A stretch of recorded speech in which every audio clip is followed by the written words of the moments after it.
On Martin Luther King Day, we return to a segment we first brought you last year about an effort to revive one of Dr. King's signature programs. He called it the Poor People's Campaign, aimed at reducing poverty and inequality and tackling issues of social injustice. He started the program a little more than 50 years ago. Shortly before his death in 1968, Dr. Martin Luther King Jr. expanded his civil rights campaign to include calls for economic justice. He called for an economic revolution that included protection and services for the poorest Americans. He would call it the Poor People's Campaign. We are coming to get our check.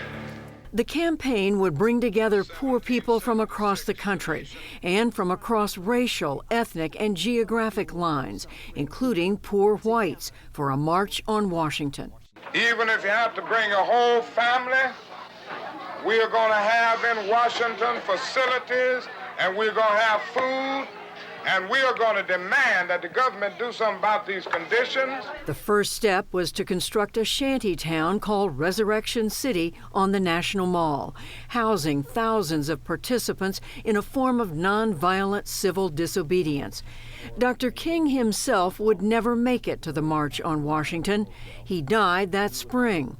But weeks after his assassination, 50,000 people gathered in solidarity, demanding economic reform on the steps where Dr. King had professed, "I have a dream." We come with an appeal to open the doors of America to the almost 50 million Americans who have not been given a fair share of America's wealth and opportunity. Half a century later, a group of religious and moral leaders launched a wave of civil disobedience in Washington, a revival of the Poor People's Campaign. It's headed in part by the Reverend William Barber, who is the co-chair. He led demonstrators at a rally in front of the U.S. Capitol, and he was arrested alongside the Reverend Jesse Jackson, a key figure in the 1968 movement. When the original Poor People's Campaign took place, it was 50 years ago. Dr. Martin Luther King was involved. After he was assassinated, it continued.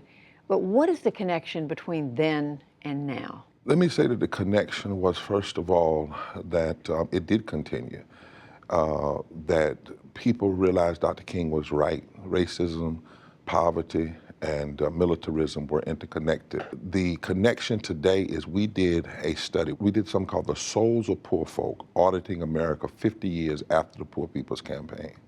What did we find? Today, there are 140 million poor and low wealth people. Today, there are 250,000 people that die every year from low wealth. We have less voting rights today because of the gutting of the Voting Rights Act than we had in 1965. We have 62 million people who are working poor, who work for less than a living wage, and 14 million children who are in poverty. Those numbers are overwhelming. They are daunting. You're not proposing to do away with poverty, are you? We are saying that there are 5 interlocking injustices that America has to face because they continue to cause policy violence. That is systemic racism, particularly seen through the lens of voter suppression, where people use voter suppression to get elected, and then once they get elected, they pass policies that hurt the poor, mostly white women, children, and the working poor.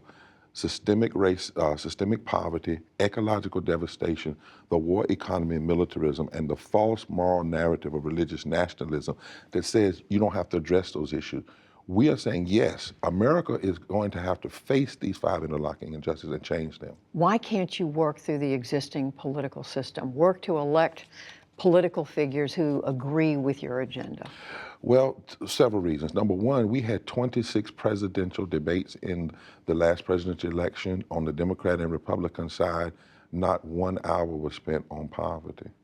Not 1 hour was spent on voter suppression and restoring the Voting Rights Act. Not 1 hour on the war economy and militarism. So if we're not even having the conversation, the first thing we have to change is the attention violence. We have an attention violence when it comes to poverty and the poor, and we must change that before you can change the agenda. And it must be a movement of the people from the bottom up. You've said that the nation's problem is not that we don't have enough money. You said it's that we don't have the moral capacity to face what ails society. What did you mean by that? That when you look at our deepest moral framework of the Constitution and our deepest moral values of our religious tradition, we too often have a political conversation that talks about left versus right, military or middle class. That's too puny, it's too narrow. 43.5% of this country is poor and low wealth. People are dying. Even Joseph Stiglitz, the economist, said the America has to face the cost of inequality. What I'm saying is we can't just have a left-right argument anymore. We need to have a deeply moral argument that says this is not just about Democrats or Republicans. This is about America. What kind of democracy do we want to be? You cannot have a democracy continue to exist when 400 people make an average of $97,000 an hour and you lock people up who simply want 15 in the union. Does either political party come closer to your goals?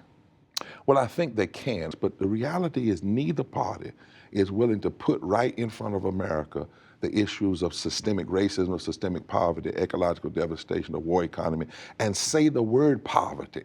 It's almost as though we've tried to remove even saying the word poverty, when in fact the majority of the poor people in this country are white, women, children, working people, and the disabled. So we have to change our narrative in this country, and the only way you can change the narrative is to change the narrator. That's why this campaign is focused on three things: breaking through the narrative, massive voter mobilization among the poor, and power building from the bottom up. Reverend William Barber, the co-chair of the Poor People's Campaign in 2018. Thank you very much. Thank you so much. Thank you.